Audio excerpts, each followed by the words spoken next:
C'est ici le débrief. Allez, c'est parti, assieds-toi. Salut à tous, c'est Conscience Foot. Conscience Foot, c'est l'amour du ballon rond. Je partage ma passion footballistique avec des analyses d'avant-match, des débriefs d'après-match, l'actualité du foot et le mercato. Le PSG s'est imposé 2-0 contre Manchester City en étant supérieur collectivement et avec une meilleure efficacité que les hommes de Pep Guardiola. Dans cette vidéo, on voit ensemble mon débrief ainsi que mes tops et mes flops. Allez, on part sur le débrief avec un PSG qui part très bien dans ce match à la 7e minute de jeu. Hakimi qui va décaler Kylian Mbappé, une très bonne passe, Mbappé qui fait un bon appel à la limite du hors-jeu, il va centrer, Neymar se loupe, mais Ganagay contrôle et envoie une grosse mine pleine lucarne, superbe but de la part de Ganagay, ça fait 1-0 pour le PSG qui a été déjà très efficace, premier tir, premier but. Dans cette première mi-temps, on a un PSG qui est plutôt bien en place, qui défend assez bien, qui est bien au niveau du milieu de terrain, notamment grâce à la présence de Marco Verratti. On voit de suite la différence entre un pari sans Verratti et un pari avec Verratti. Verratti qui apporte énormément de par sa technique, ses récupérations de balles, ses tacles défensifs. Et voilà, c'est quelqu'un qui a une excellente vista aussi. Il va faire la passe clé qu'il faut dans la surface. Il va te faire un sombrero pour se sortir d'un marquage. Il prend des risques, mais à chaque fois, si on regarde les matchs de Marco Verratti, ça passe à chaque fois. Il va tenter ce dribble qui va faire la différence, ou cette passe qui va faire la différence dans la surface de réparation. Il va tenter des choses dangereuses. Même il va tacler parfois dans la surface de réparation, mais à chaque fois, il sauve le PSG et c'est quand même un milieu excellent. Et dans cette première mi-temps, on a un excellent aussi Ganagay qui fait un très bon match, qui fait beaucoup de replis défensifs, qui va beaucoup aider Nuno Mendes sur le côté. On a un très bon Ander Herrera, on l'a moins vu que Ganagay ou Marco Verratti par exemple, mais il a couvert, il a eu un gros volume de jeu contre Manchester City. Il a fait beaucoup de tâches défensives, ses déplacements qui ont permis de limiter les passes ou de monter sur le bloc contre Manchester City, ça les a bloqués et ça les a fait reculer. Manchester City qui va se créer une énorme occasion avec une tête de Sterling qui rebondit sur la barre transversale. Et derrière, Bernardo Silva qui n'arrive pas à marquer ce but. Il la met sur la barre, même un buteur de district, il la met au fond. Un gros loupé de la part de Bernardo Silva.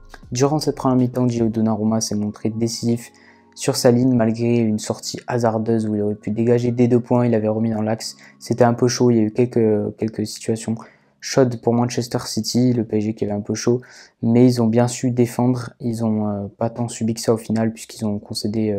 finalement pas tant de tirs cadrés que ça et pas d'occasion hyper dangereuse à part la frappe de la tête de Sterling sur la barre et le loupé de Bernardo Silva. En seconde mi-temps, Manchester City qui a toujours des phases de domination et qui se montrent plus dangereux que le Paris Saint-Germain. Ils sont beaucoup plus hauts que le Paris Saint-Germain. Le Paris Saint-Germain qui a un bloc bas, mais Manchester City n'y arrive toujours pas. Il manque d'efficacité aussi.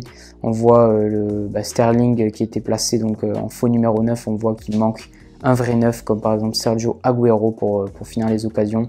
Ça manque trop d'efficacité devant, ça manque de lucidité. Après il y a une très bonne défense aussi d'Achraf Hakimi qui a complètement bloqué Jack Grealish. Jack Grealish il a vraiment pas osé en plus tenter de jouer le duel contre Achraf Hakimi parce qu'Achraf Hakimi était complètement supérieur à Jack Grealish. Il a finalement peu apporté Jack Grealish. On peut noter aussi Sterling qui s'est montré fébrile dans ce match, que ce soit devant, il a manqué de lucidité, on l'a pas assez trouvé. On peut noter aussi que Kevin De Bruyne, on l'a pas non plus énormément vu. D'ailleurs, pour venir sur ça, le fait du match, Kevin De Bruyne qui a complètement cassé le tibia, il aurait pu en tout cas casser le tibia de Ganagay. Je suis quand même étonné qu'il n'y ait pas eu carton rouge sur ce match, l'arbitre qui n'a même pas regardé la VAR, en plus il a juste mis un jaune à Kevin De Bruyne, ça aurait dû être carton rouge. À la 70e minute de jeu, Lionel Messi qui va ouvrir son compteur but avec le Paris Saint-Germain dans un superbe but. Léo Messi qui va prendre la balle, il va accélérer, il va donner la passe à Mbappé. Mbappé va lui dévier une belle talonnade parfaitement orientée vers lui. Léo Messi qui ouvre à peine son pied et il vient marquer, il vient tromper le gardien Ederson. Superbe but de la part de Léo Messi, une belle passe décisive de Kylian Mbappé. Kylian Mbappé qui était moins sans réussite au niveau de ses dribbles et moins en jambes, moins bon techniquement aussi que lors des derniers matchs. Malgré ça, il s'est montré quand même décisif. Il a été décisif sur les 2 buts, étant donné qu'il fait le centre pour le premier but de Gana Gueye, et là il fait la passe décisive pour Lionel Messi. Donc c'était pas un grand Kylian Mbappé certes, mais il a quand même été décisif. Après Neymar a été plutôt décevant honnêtement quand même. Neymar qui a réalisé un match compliqué, il s'est bien fait prendre par Kyle Walker qui était très costaud et très rapide. Après ouais, Neymar a fait aussi pas mal d'efforts défensifs, beaucoup de sprints et beaucoup de replis défensifs, et je pense qu'il a manqué de lucidité devant pour aller mettre ce punch, ce coup d'arrêt pour casser la défense de City. Donc voilà, c'était un match, pour moi Neymar était moins en vue que Mbappé et Lionel Messi, mais ça reste, voilà, les trois ont quand même réalisé un bon match, même si au niveau du milieu de terrain, en fait pour moi le milieu de terrain et la défense ont été plus impressionnants en tout cas que la MNN, que les trois de devant. Andrea, Gueye, Verratti qui ont réalisé un excellent match avec des super, ouais, ils ont super bien défendu. Le PSG de toute façon a bien défendu dans ce match. Certes, ils ne sont pas procurés énormément d'occasions, ils ont peut-être fait 4-5 frappes. Je ne sais pas exactement, mais ils ont dû faire environ 4-5 frappes. Mais voilà, ils ont été très efficaces comparément à Manchester City, c'est ce qui a manqué à Manchester City. City qui a dominé le Paris Saint-Germain, mais qui n'a pas su concrétiser, ils n'ont pas assez eu une bonne lucidité pour finir ses actions. Donc voilà, c'est un match maîtrisé en tout cas de la part du Paris Saint-Germain, et même quand City avait la balle devant, on a senti quand même une maîtrise collective, défensivement en tout cas, il y avait une vraie valeur collective du Paris Saint-Germain. Ce qu'on redoutait sur ce match, on s'est dit que le collectif rodé et soudé de City allait faire exploser les individualités du Paris Saint-Germain. Mais voilà, au final c'est le collectif du PSG quand même qui a permis aux Parisiens de gagner ce match. Premier top de ce match, c'est Gana Gueye. Gana Gueye, il a réalisé un gros match, buteur sur le centre de Kylian Mbappé. Il a envoyé une grosse frappe en pleine lucarne. Et en plus, il sort un gros match de par ses récupérations de balles, la fluidité qu'il a amené au niveau du milieu de terrain. Défensivement, il a été très bon aussi, il a récupéré pas mal de ballons. Et il a été précieux dans ses tâches défensives aussi pour aider Nuno Mendes. Donc voilà, Gana Gueye mérité pour ce premier top. En second top, j'ai mis Achraf Hakimi. Achraf Hakimi, c'était la muraille de Chine, il était impassable.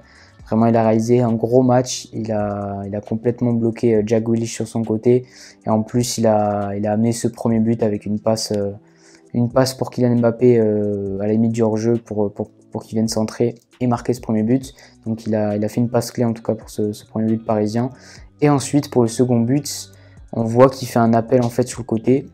Et justement, du coup, en faisant cet appel sur le côté, il va emporter un joueur de Manchester City et ça va libérer l'espace dans l'axe à Lionel Messi. Donc c'était très intelligent de la part d'Achraf Hakimi qui a proposé cette solution-là. Et ouais, il a été vraiment très très bon. Techniquement, c'est très propre.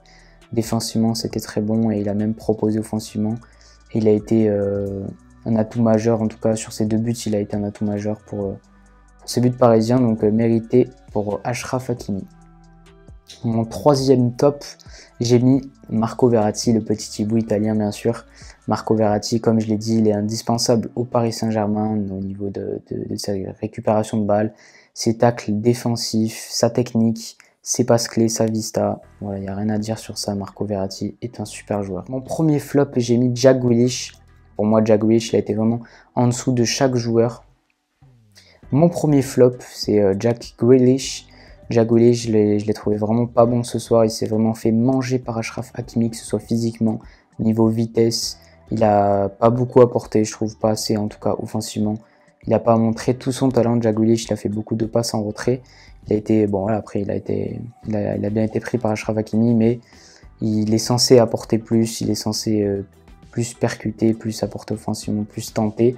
Ça n'a pas été le cas, donc c'est pour ça que je le mets en flop. Mon second flop, ça a été Raheem Sterling. Raheem Sterling, pareil, je ne l'ai pas trouvé très bon contre le PSG. Il s'est fait bouffer physiquement quand même, on l'a pas beaucoup vu. Il a loupé quelques occasions sur la barre. Bon, après, ça rebondit sur la barre, mais il aurait peut-être eu moyen de la placer sur un côté pour qu'il marque. En tout cas, ouais, il a manqué de finition. C'est pour ça que je le mets en second flop. Et mon dernier flop, c'est Neymar. Alors Neymar, ouais, il a réalisé quand même il a fait les efforts défensifs, ça on peut pas le dire, il a beaucoup couru quand même. Donc on peut pas dire qu'il a pas montré de la volonté, en tout cas collectivement. Il était présent. Mais voilà, offensivement, on attend quand même plus de lui. Il s'est quand même fait bouffer, je trouve, par Kyle Walker. Kyle Walker qu'il a quand même mangé niveau vitesse et niveau aussi puissance, niveau physique. Donc voilà, il s'est fait manger par Kyle Walker, donc c'est pour ça que je le mets en flop. C'est déjà la fin de cette vidéo. Dis-moi dans la barre des commentaires si tu as kiffé mon débrief. N'oublie pas de liker, partager, commenter et surtout t'abonner. Nous on se retrouve pour une prochaine vidéo.